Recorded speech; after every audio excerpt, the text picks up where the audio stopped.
Hello, nonprofit rock stars and heroes. This is Tom Sheck with Greater Impact Consulting, where we help you streamline Salesforce for your nonprofits so that you can focus on creating more impact in your communities. And today we're continuing the conversation about automations for your nonprofit. In previous videos, we talked about what automation is in general and why it's important for your organization. The ways that Salesforce views automation through workflow rules, process builder, flow, and Apex. And then in the last video, we covered what workflow rules look like and how to identify them, even though we don't recommend that you build new automations in workflow rules. It is important to know where they are, how to access them, because there are some existing automations for your org probably set up in workflow rules. Today we're talking about Process Builder.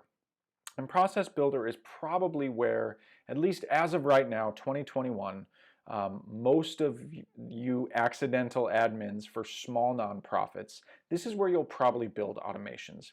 And that's because it's the easiest to understand, it's the most visual, and it's just the simplest to get for somebody without going through a bunch of additional training. So we're going to dive in our use case for both workflow rules, process builder, and in our next video, flow. Our use case that we're building an automation for is when a donor gives us a large donation, so anything above or equal to $5,000, and it closes, right? It's won. We actually got it. We didn't lose it.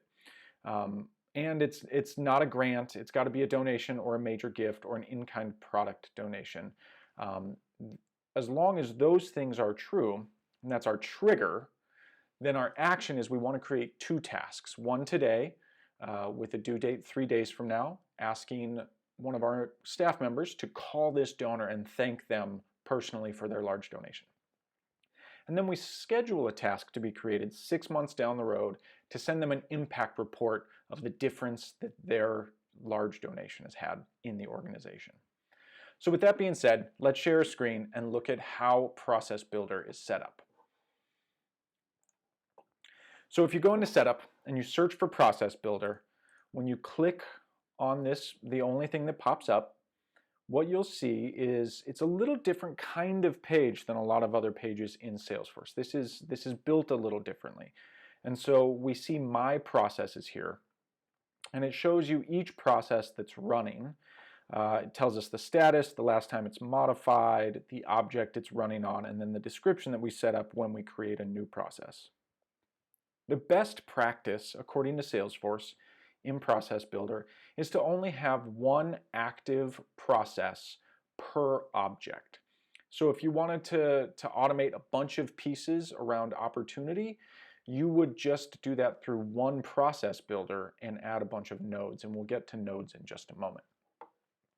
If I click my little down arrow here on opportunity processes, which are what we're going to be using, we see that we've got two versions. The last one was edited just a little bit ago while I was creating my demonstration, and it's active right now, meaning that it is actually creating tasks on opportunities that match the trigger criteria. So let's go ahead and open up this version here by clicking on it, and we'll come to this screen here. Now, this, like I said, looks a little different. It's designed to be more visual than workflow rules. And so we start off with what is the object that this is operating on. It's opportunity, and it is firing, the trigger is firing when a record is created or edited. So you can set it just like with workflow rules so that it's only firing when the record is created. Down here, this little blue diamond where it says major donation, this is what's called a node. And the node is the trigger, the actual criteria that need to fire for this to actually, for all of these actions to happen. So if I click on my node here, I can see that my opportunity is one field, needs to equal a Boolean, and all a Boolean means is true or false. So it needs to be basically a checkbox that is either checked or unchecked. And in this case, is one has to be checked. It has to be true. That happens automatically based on opportunity stage. The amount has to be greater than or equal to $5,000. That's our bare minimum for this to fire.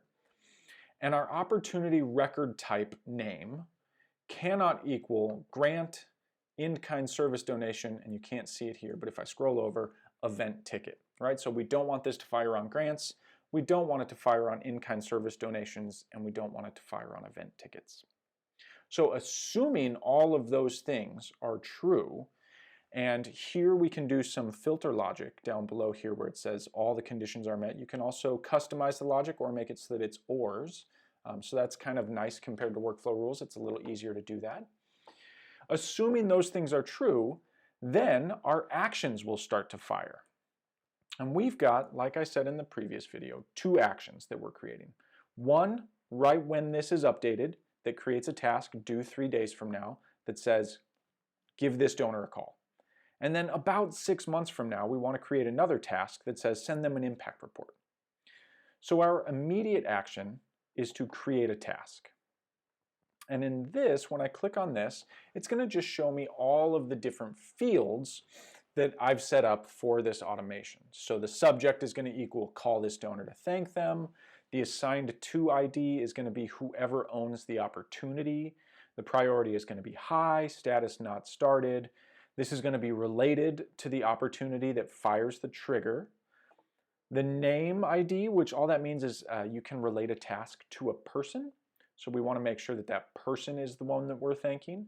In this instance, we're going to pull that name ID from the account that's associated with this opportunity, the primary contact on that account. The description is going to be call this donor to thank them for their recent large gift. And the due date, we used a formula here to just say today plus 3. So 3 days after today. Very similar, in scheduled actions, I've got 182 days after close date, so 6 months after we get the donation. This task is going to be created. And this task is going to be created very similarly, assigned to priority, status, subject, due date, description related to name. And our difference is really just that we're making this send this donor an impact report, and this donor made a big donation 6 months ago. Please send them an impact report to let them know their donation, the impact their donation has made. So very similar to the original task, just with slightly different subject and descriptions, and it's scheduled to be created about 6 months from now. So what does this actually look like? If I go in and create a new opportunity, and as long as it's either a donation, as long as it's not an event ticket, a grant, or an in-kind service donation, then it'll count. So let's go ahead and say I'm a good data entry person. I know this is a major gift.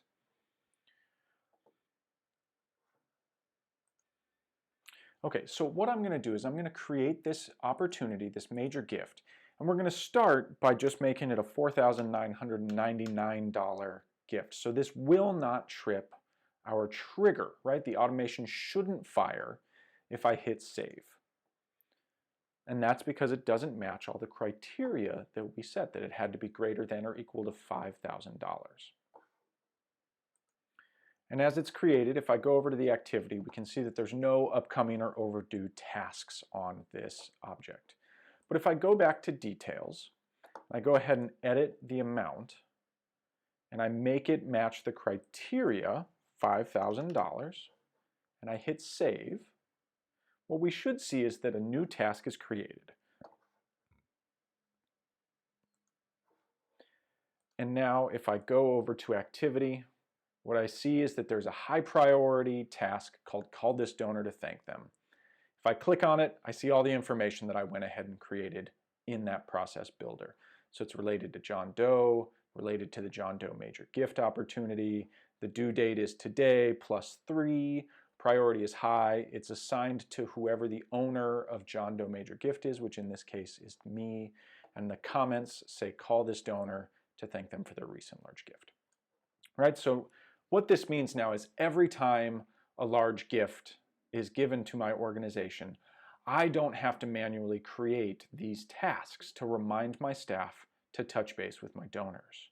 It happens automatically, and they can see their tasks from all sorts of different places. You can set it up on a dashboard, or if we just go to tasks, we'll see that this task is visible for me, because this task is assigned to me.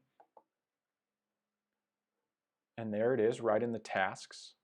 I've also got a separate one down here so I can see all of my upcoming tasks.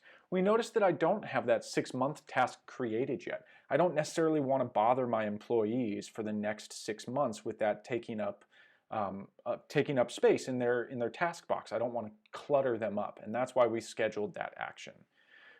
So that's how we automate. That's a really basic automation, but your organization can save a bunch of time by setting up automations like this. In our last video of this series, we're going to be talking about how to set up this same type of automation using Flow. So using the third tool that you as an administrator might use. Process Builder, like I said, is probably your best bet if you haven't done a bunch of training and don't want to do a bunch of training. It's a little bit more intuitive, but Flow is a little bit more powerful. And so we'll go through how to create Flow in our next video. So until next time, keep creating an amazing impact in your communities, and good luck automating the processes that take a bunch of time for your staff.